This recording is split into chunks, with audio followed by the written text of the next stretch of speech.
한 주가 참 금방금방 지나갑니다. 대한민국에는 폭설이 내릴 때 치러진 세리아 2019-20 시즌 24라운드 정리를 해보겠습니다. 가장 먼저 치러진 경기는 레체와 스팔의 경기, 레체가 2대1로 승리를 따냈습니다. 지난 영상에서 스팔의 새 감독으로 디비아조가 부임했다고 말씀을 드렸는데 감독 데뷔전에서 패배를 피할 수 없었습니다. 반면 레체 상승세가 뚜렷합니다. 2월에만 3승, 3연승을 달리고 있는데요. 2004년 이후로 세리아 무대에서 16년 만에 3연승을 기록합니다. 어느덧 레체는 강등권에서 빠져나와 더 높은 곳을 바라볼 수 있는 입장이 됐고요. 반면 스팔은 점점 더 강등과 가까워져 갑니다. 강등 탈출권과 이제 승점 8점 차입니다. 다음 경기는 약간 놀라운 결과가 나왔는데요. 제노아가 최근 상승세에 있는 볼로냐를 맞아 3대0 승리를 따냈습니다. 볼로냐가 퇴장 때문에 어려웠던 경기였는데요. 일단 스코우텐이 상대 선수 발목을 찍는 행위가 적발되며 전반 34분 만에 퇴장당했습니다. 또 이후에는 댄스윌의 발이 명백하게 높게 들어갔죠. PK를 내준과 동시에 역시 퇴장당했습니다. 제노아로서는 의미가 있었던 경기인데 이번 겨울 이적 시장에 아탈란타에서 영입한 노장 수비수 마시엘로가 활약이 좋았습니다. 특히 팀의 첫 골을 어시스트하기도 했습니다. 다음 경기는 4위 싸움의 분수령이 되는 경기였습니다. 4위 아탈란타와 5위 로마의 맞대결, 아탈란타가 승리를 챙겨갑니다. 그냥 양팀의 전력 차이가 승부를 갈랐다고도 말을 할 수 있을 것 같습니다. 아탈란타는 자신들의 거의 베스트 전력을 가동할 수 있는 상태였던 반면에 로마의 라인업을 보면 한숨이 나오죠. 결국 다시 만치니 미드필더 카드를 쓸 수밖에 없는 상황에 직면을 했고요. 미키타리안도 주전으로 쓸 수밖에 없습니다. 속상합니다. 제가 두 팀의 전력차를 언제 가장 크게 직감했냐면요. 아탈란타에서 후반 무려 파샬리치가 교체로 투입됐는데요. 이 선수의 첫 번째 터치가 골이 됐을 때였습니다. 반면 로마는 페널티를 빼고 1부 리그 경험도 많지 않은 비아르 선수를 교체 카드로 쓸 수밖에 없는 상황이고요. 그러니 로마가 뭘 해볼 수 있겠습니까? 미드필더 부상자 및 출전 불가 선수가 이렇게나 많은데요. 파스토레 부상, 디아와라 부상, 크리스탄테는 레드카드로 인해 출장 정지, 거기다 베레투는 30경기 연속 출장 기록을 세우면서 체력적으로 문제를 보이고 있는 상황입니다. 거기다 자니올로의 부상 이탈은 참 로마가 공격적으로 안 풀리게 된 계기가 된 것 같습니다. 적어도 이번 경기 로마는 상대의 실수 없이는 도저히 득점을 할 수 없을 것 같던 팀이었거든요. 점점 챔스 진출권에서 밀려나고 있는 로마입니다. 이번 패배로 이제 4위 아탈란타와 승점이 6점 차까지 벌어지고 말았는데요. 더욱 암울한 것은 아탈란타와 로마의 승점차가 로마와 10위 볼로냐의 승점차와 같다는 겁니다. 까딱하면 중위권으로 내려앉을 수도 있는 로마의 위기입니다. 다음 경기를 확인하시죠. 우디네세와 베로나의 경기는 0대0 무승부로 결론이 났습니다. 비록 하위권 팀 우디네세와 아쉽게 비기긴 했지만 베로나의 상승세가 참 매섭습니다. 저는 개인적으로 베로나의 감독 이반 주이치가 참 훌륭한 감독이라는 생각이 요즘 많이 드는데요. 이승우 선수를 전력외로 분류하고 내칠 때까지만 해도 참 많이 미웠던 감독인데 확실히 능력은 출중한 감독 같습니다. 특히 전력이 약한 베로나의 특성에 맞게 수비를 먼저 성공시킨 이후 빠르게 역습으로 넘어가는 전술이 상당히 최근 돋보입니다. 거기다 어린 선수를 중용하는 데에도 두려움이 없는데요. 특히 2000년생 센터백 쿰불라는 어느새 수많은 B클럽들이 노리는 선수로 성장을 했습니다. 덕분에 베로나는 어느새 순위가 많이 올랐어요. 6위까지 치고 올라갔습니다. 현재 리그 9경기 무패, 그리고 여전히 2020년 들어 한 번도 지지 않았습니다. 다음은 잠깐 리그 1위 자리를 인테르에게 내줬던 유벤투스와 브레시아의 맞대결이었습니다. 당연스럽게도 유벤투스가 2대0 완승을 거뒀지요. 아주 가벼운 마음으로 경기에 임했던 유벤투스라고 할 수 있겠습니다. 주전급 선수들이 참 많이 빠졌는데요. 데리우트, 피아니치의 날강도까지 휴식을 취했습니다. 브레시아로서는 운이 좀 나빴던 경기였습니다. 전반 10분 만에 골키퍼 알폰소가 머리 쪽에 충격을 받고 교체 아웃이 된 데 이어서 전반 37분 만에 이번엔 브레시아의 아예가 레드카드를 받고 만 겁니다. 브레시아 입장에서는 초반부터 상당히 꼬였다고 말씀을 드릴 수가 있겠습니다. 반면 유벤투스 팬들 입장에서는 신나는 일만 가득했던 한판이었죠. 특히 저는 가장 고무적인 부분은 디발라의 활약에 있다고 보는데요. 3톱에서 윙포워드 역할은 디발라가 잘 하지 못하는 자리라고 알려져 있었는데 프리킥으로 선취골을 만들어내기도 하고 경기 내내 3톱 파트너인 이과인, 쿼드라도와 수시로 자리를 바꾸며 좋은 공격 장면을 여러 차례 만들어낸 겁니다. 저는 이번 경기 디발라의 활약이 유벤투스에게 아주 큰 상징이 있다고 생각합니다. 이야, 이거 진짜 상징적인 거네. 디발라가 이번 경기처럼 3톱에서도 좋은 움직임을 보여준다면 유벤투스는 디발라, 날강두, 이과인 3명의 공격수를 모두 기용할 수도 있게 되고 더글라스 코스타까지 다시 합류한다면 더 다양한 공격 조합을 선보일 수 있기 때문입니다. 그리고 이번 경기를 통해 모든 유벤투스 팬들이 가장 신났던 일을 꼽자면 바로 이 장면이겠죠. 키엘리니가 드디어 복귀를 했습니다. 십자인대 부상을 당하고 이렇게 빨리 돌아올 줄은 정말 몰랐습니다. 더욱더 전력이 강해져가는 유벤투스, 이번 시즌 역시 우승 가능성이 높다고 저는 보고 있습니다. 다음 삼프도리아와 피오렌티나의 경기, 피오렌티나가 오랜만에 좋은 경기를 했네요. 5대1로 대승을 거둡니다. 초반부터 피오렌티나 운이 좋았어요. 선취골은 자책골, 그리고 PK 2개로 일찌감치 3대0으로 앞서갔습니다. 거기다 에이스 키에사가 최근 폼이 좋은데요. 이번 경기도 역시 아주 좋은 모습을 보여줬습니다.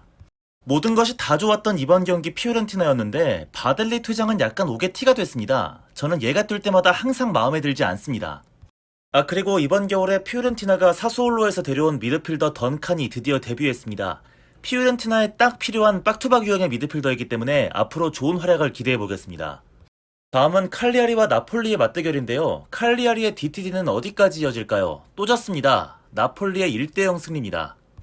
나폴리는 주중에 치러졌던 인테르와의 코파 이탈리아 1차전 승리의 기세를 이어갔던 한 판이 됐고요. 칼리아리의 승리 소식은 점점 먼 일이 되고 있습니다. 가장 마지막에 거둔 리그 승리는 12월 3일 삼프도리아와의 경기. 그리고 코파 이탈리아 경기로 범위를 넓혀봐도 가장 마지막 승리는 12월 6일 삼프도리아와의 경기입니다. 공교롭게 모두 삼프도리아였네요. 승리를 거두지 못한 지가 2달이 넘어갑니다. 나폴리는 이번 경기 모처럼 공격진에 변화를 줬는데요. 특히 메르텐스가 선발로 나온 것이 눈에 띄었습니다. 그리고 메르텐스는 결승골을 집어넣었습니다. 이번 시즌 항명파동의 주동자로 비판도 받았고 또 노세화 우려도 겪고 있긴 합니다만 그래도 메르텐스는 나폴리 역사 레전드로 자리를 잡아가고 있습니다. 나폴리 역사상 출전 경기 순위에도 9위로 이름을 올려놓고 있고요. 나폴리 역대 득점 순위에도 이제 1위 등극에 딱 한 골차로 접근했습니다. 이 선수가 밀리크의 갑작스러운 시즌아웃으로 인해 고육지책으로 공격수 자리에서 뛰게 된 것을 고려해봤을 때 상당히 득점 페이스가 빠릅니다. 나폴리 팬들은 함식의 기록이 깨지는 것이 조금은 슬플 수 있겠으나 어쨌든 메르텐스는 존중받을 만한 선수임은 확실해 보입니다. 그리고 어마어마하게 순위가 내려가고 있는 칼리아리 4위까지 올라갔었는데 어느새 리그 11위로 주저앉습니다. 사수올로와 파르마의 경기, 원정팀 파르마가 1대0으로 이겼습니다. 정말 오랜만에 제빠기가 결승골을 넣어줬는데 말도 많고 탈도 많은 이번 시즌의 제빠기입니다. 부상도 벌써 4번이나 있었고요. 카타르로 가고 싶다고 구단에게 이적 요청을 해서 구단이 실제로 협상을 벌였다는 보도도 있었습니다. 하지만 이번 경기 이렇게 귀중한 골을 터뜨려 줬네요. 파르마는 수비 쪽에 불안도 안고 있습니다. 주전 골키퍼였던 세페가 부상으로 경기를 뛰지 못하고 있는 상황인데요. 파르마의 백업 키퍼 콜롬비가 이번 경기의 영웅이었습니다. 거의 본인 축구 인생 하이라이트 필름을 한 경기에서 다 만들었다고 해도 과언이 아닐 겁니다. 사수올로가 콜롬비아한테 졌습니다. 특히 카푸토는 정말 원망스러울 수 있겠습니다. 상대적 약팀들의 분전이 뚜렷한 이번 시즌 세리아. 베로나뿐만 아니라 파르마도 다크호스로 분류해도 될 듯 싶습니다. 다음 경기는 이번 라운드 최고의 빅매치라고 할 수 있겠죠. 1위 인테르와 3위 라치오가 맞붙었습니다. 라치오가 2대1로 역전승을 기록했는데요. 라치오의 상승세가 참 매섭습니다. 최초에 저는 라치오의 라인업을 보면서 참 많이 좋아했었는데요. 라짜리가 안 나오고 마루시치가 나왔기 때문에 이거 좀 쉽게 가겠다 싶었어요. 씨발 하지만 망각하고 있었습니다. 인테르 골키퍼가 파델리라는 것을요. 그리고 수비수 슈크리니아르는 특히 이 파델리 골키퍼가 믿음이 잘 안 갔던 것 같습니다. 약간은 이해하기 힘든 플레이들을 했는데 전반부터 징조를 한번 보여줬습니다. 이 장면을 보시면 상대 크로스가 어느 정도 골키퍼 예상 범위 안에 들어옴에도 불구하고 슈크리니아르가 다소 무리하게 클리어링을 해버리는 장면을 볼 수 있습니다. 사고는 결국 후반에 나왔습니다. 골키퍼 범위 내로 들어오는 로빙 패스를 슈크리니아르가 무리하게 커팅했는데요. 이게 굴절이 되면서 더 위험한 찬스를 내주고 말았습니다. 결국 이 한 번의 아쉬운 플레이가 스노우볼이 돼서 상대에게 PK를 내주는 장면으로 바뀌고 말았습니다. 그래서 시발시발 수비 욕하면서 올라오는 분노를 주체할 수가 없었는데 두 번째 실점 보고 그런 플레이가 이해가 갔습니다. 아무리 시야가 좁아져 있는 상태라지만 슛 지나가고 골키퍼 반응하는 거 보이십니까? 아무리 백업키퍼라지만 반응 속도 저거 뭡니까 도대체? 얼마 전에 인테르가 파델리 대신 쓰기 위해 소속팀이 없던 비비아노 골키퍼 영입을 추진한 적이 있었는데요. 영입을 하지 않은 게 참 안타깝습니다. 파델리 목숨줄만 긴 새끼. 너 이 새끼 병이 길구나. 그래도 인테르 입장에서는 위안거리가 하나 있었습니다. 새똥갓이 생각보다 잘합니다. 이번 경기에서는 세리아 데뷔골도 집어넣었습니다. 이제 무려 리그 19경기 무패 기록을 만들어낸 라치오. 역시 실전은 기세다라는 말이 참 어울리는데요. 실전은 기세야. 아이러니하게도 라치오가 리그에서 마지막으로 졌던 경기가 바로 작년 9월 26일에 있었던 인테르와의 경기였습니다. 18경기를 치르면서 한 바퀴를 돌 때까지 한 번도 안 지고 기어이 인테르에게 복수를 해버렸습니다. 이로써 드디어 라치오는 2위로 올라가며 리그 양강 체제를 무너뜨리게 됐고요. 인테르는 3위로 내려가게 됩니다. 특히 라치오에게 참 의미가 있는 지표가 하나 있는데요. 팀 득점은 55득점으로 아탈란타에 이어 전체 2위, 실점은 21실점으로 최소 실점 1위를 기록하고 있습니다. 우승해도 이상하지 않을 지표라고 할 수 있겠습니다. 이번 경기 라치오의 수비는 아체르비가 굉장히 인상 깊었는데요. 특히 루카쿠의 결정적 슈팅 2개를 몸으로 막아낸 것은 최고의 수비였다고 생각합니다. 라치오가 어디까지 또 이길 수 있을지 지켜보는 것도 재밌겠습니다. 밀란과 토리노의 경기가 이번 라운드 마지막에 있었습니다. 밀란이 1대0으로 이겼습니다. 놀랍게도 또 레비치가 결승골을 넣었는데요. 이렇게 잘할 줄 알았으면 전반기에도 피용택 쓰지 말고 레비치 쓸 걸 그랬습니다. 최근 340분 뛰면서 5골을 넣었는데 그중 3골이 결승골입니다. 혼자서 승점 9점을 벌어온 셈이죠.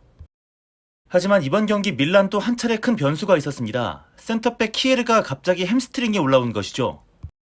그러면서 아무도 예상 못했던 99년생 수비수 마테오 가비아의 세리아 데뷔 경기가 펼쳐지게 됐습니다. 밀란으로서는 수비가 불안해질 수 있었던 상황이었는데요. 긴장이 될 수도 있던 상황에서 나름대로 침착하게 수비 잘 해줬다고 생각합니다. 앞으로가 더 기대가 됩니다. 마지막으로 한 선수 얘기만 더 하고 넘어가죠. 파케타가 아주 오랜만에 선발 출장을 했는데요. 질라탄 밑에서 공미로를 부여받았는데 저는 개인적으로 냉정하게 말해서 많이 아쉬웠습니다. 폼이 떨어진 탓도 있겠지만 일단 체력이 너무 빨리 떨어지고 모험성 플레이를 너무 많이 했던 게 거슬렸네요. 꽤 많은 순위 변동이 있었던 24라운드, 이렇게 여기까지 정리를 하겠습니다. 다음 주에 25라운드 얘기 나눠보시죠. 행복한 주말 보내시기 바랍니다.